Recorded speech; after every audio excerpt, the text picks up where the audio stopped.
there's not a ton that I'm going to throw at you here, and none of it is mind-blowing information or stuff that frankly you guys don't already know. What it is it's a strategy. It's a way of maybe practicing some skill sets, and I'll get into what those are. And hopefully you guys can take something that can help you, get out of this season what you want. All we ever do is listen to somebody or read a book or watch a YouTube video, and we get all this hype, we get all this motivation, or we rely on coach, or we rely on music or each other to get yourself fired up. Well, then the game starts, the other team goes on a 3-0 run, and that's gone. That balloon is popped, right? You cannot rely on motivation when you get in the moment, when you get in games, and things are happening quick.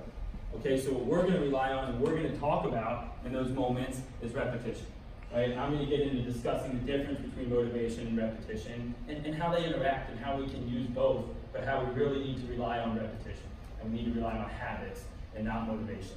Motivation, what that is, what that pregame speech was, which again I thought was pretty good and had me fired up, right? That's just creating a bubble of energy, right? That's just pumping a bunch of air, a bunch of energy into a situation. And again, energy is freaking valuable, man. Right? You can't be great at anything if you don't have a ton of energy. So if you can watch a video, and you can listen to a song, and you can get free energy from that, awesome, do it. Right? And you can take that energy and you can use it to inspire you to work out. Right? You can use that energy to inspire you to get out and practice. Right? Or in a game. Right? Sometimes in games things don't go bad. Okay, we can have a great pregame speech, we get freaking fired up, we come out, we put that energy all over the opponent, perfect. Awesome. Let's use it as much as we can.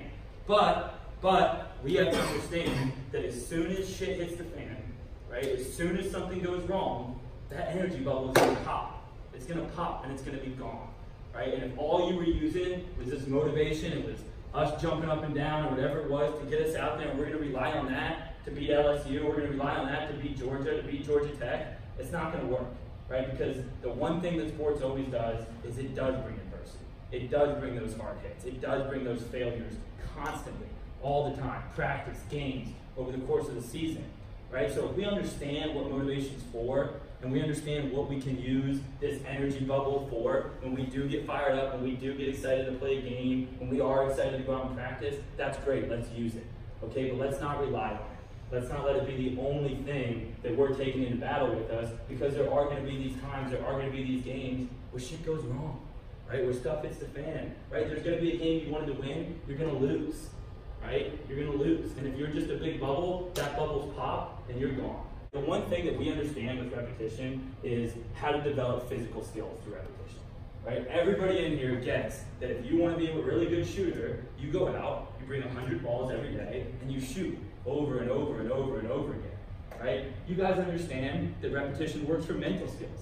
If you got to pass a math test, what do? You sit down and you practice problems. And you fail, and you practice problems, and you fail, and you practice problems, and you fail, right? And the same thing that both of those have in common is that repetition requires resistance, right? When you work out, okay, or when you go out to shoot, right, and you shoot 100 shots, your arms are tired, right? When you sit down and you repeat problems, and you repeat reading things over and over, and studying and studying and studying, and practice problem, your head hurts, your brain gets tired, right? Because there's resistance involved in repetition when you're trying to build a skill, when you're trying to improve something, okay? But my belief is the place that education is failing us is it teaches us how to use repetition physically, right? It teaches us how to use repetition mentally and academically, right? But what a lot of us don't understand, and what I certainly didn't understand until I really got into this and started learning about this work, was that those same things apply emotionally, right? It's the same application of repetition to build really strong emotional skills.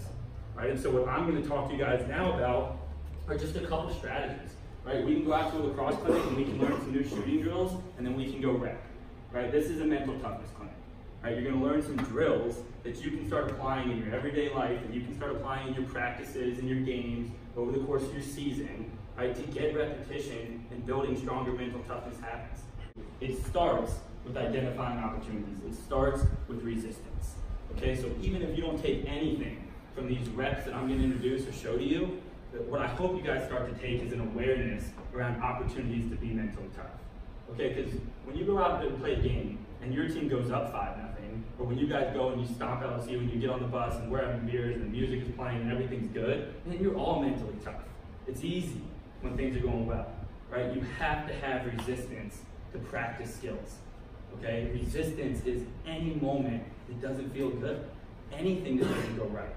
Right? Anything that doesn't go right is an opportunity for you to get reps, for you to get better at dealing with adversity. And when you start really building an awareness around that, and you start really saying, like, making a habit of viewing challenging circumstances or shitty situations as a chance for you to toughen up and as a chance for you to get reps, it completely changes your outlook on life. Now, I mentioned my mom, one of my favorite things that she used to always say to me when I was young: if you don't like change, you don't like life. Right? Because right when things are going how you think they should be going, something's going to happen, something's going to change. Okay, so people that are high achievers, people that find a lot of success in anything, are the people that are best at dealing with change and moving forward quickly. You guys set that tone on this team that we want to be a respected team on this campus, and the way that we're going to do that is we're going to start winning championships. Well, you got to set that sort of culture. You got to set that belief. You got to set that goal. You got to set that attitude. You got to start with the invisible stuff. Then you got to do it. You got to do the things champions do. You got to show up for practice even when it's hard. You got to figure out ways to get better even when you don't have a field. Right? You got to do the things. Then you can have that respect. Then you can have that conference championship.